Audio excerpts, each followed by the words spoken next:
Yo, what is up mga kamanok? Buganang adlaw sa inyong lahat. Once again, this is Pong of Butnes Bugana Farm. So, for today, we are preparing the brooder box that we have here. So, this is one of our first three. So, pangalawa na ito. Actually, this is our first hatch, first batch. Yung first hatch natin was trial, so mas konti yun. And then we're expecting more than 100 again for this first batch of ours. So we are readying or preparing the brooder box. So we already make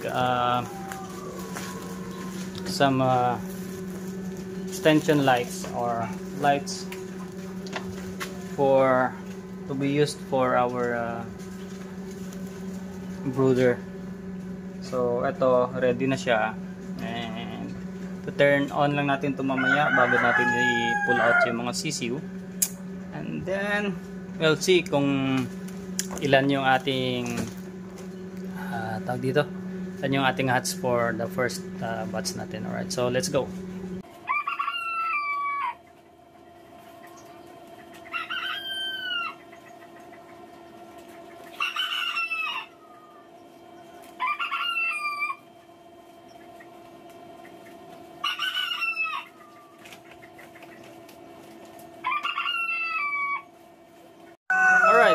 Yun, so okay na yung ating brooder cage.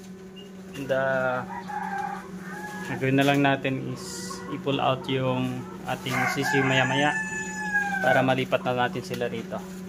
Okay, so importante pala na sa ating pag-brooder cage, especially kung yung inyong mga brooder cages are like these ones na mga DIY. So, importante po na hindi sila na hahanginan kasi ang pinaka-critical stage sa buhay ng mga manok ay yung sa days old pa lang sila. So, importante po na hindi sila malamigan kasi ano po nila, no? Madali po silang, once na nilamig po sila, medyo madali po silang magkasakit. So, yun po. And sa proper brooding naman, yung ratio natin sa ilaw is 1 watt per chick. So, kung meron kang 30 or 100 na sisiw, 100 watts din. But since ang isa rin sa tip ay paggabi, no? Lalo na ngayong panahon, amihan, medyo malamig po sa gabi. So, ang 100 watts is baka kukulangin yun. So you have to observe then as well yung behavior ng mga sisiw, especially on their first week. Kasi at their first week medyo wala pa kasi silang yung balahibo nila are all temporary feathers. So hindi pa po yun enough to make them warm. So yung balahibo nila niyan is madali pa po silang lamigin. So kailangan po na observe natin yung temperature lalong-lalo na po sa gabi para hindi po sila lamigin, right?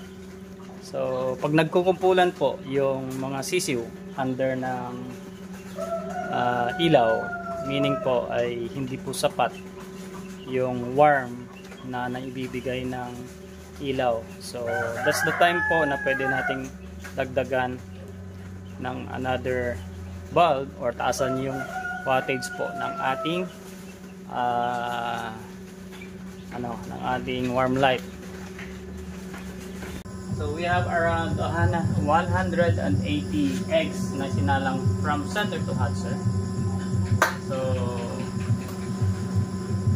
ngayon natin makita or malaman kung maganda yung hatch. Alright,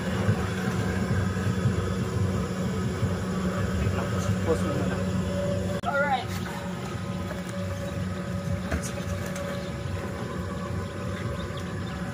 Oh, that's baby Britney. So medyo madilim kasi gabi na namin sa pinull out. Dahil marami tayong late na napisa. Excuse me, excuse. Dito kang konti para hindi na Ayun, ilaw niya. Alright. So, we will be sorting them first from male to female. Okay, lalaki. Lalaki. Lalaki.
Kung pinagpabukas pa natin to, hindi ito mamamatay ito.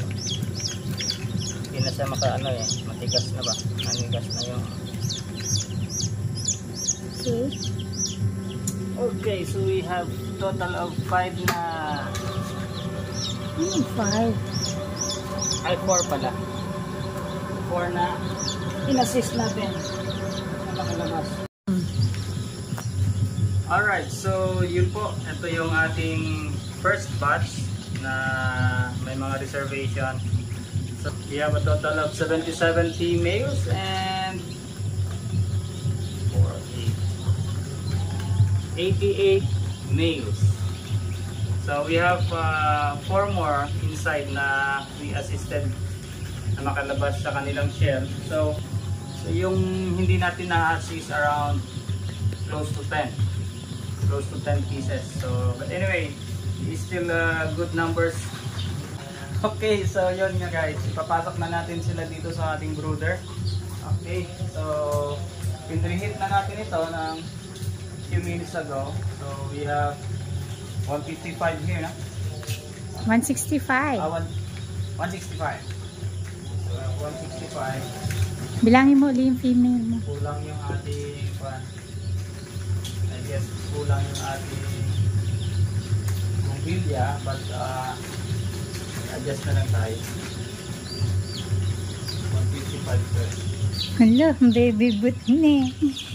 You're so pretty and so dummy. Very good, very good. Hello there. Hello, little blackbirds.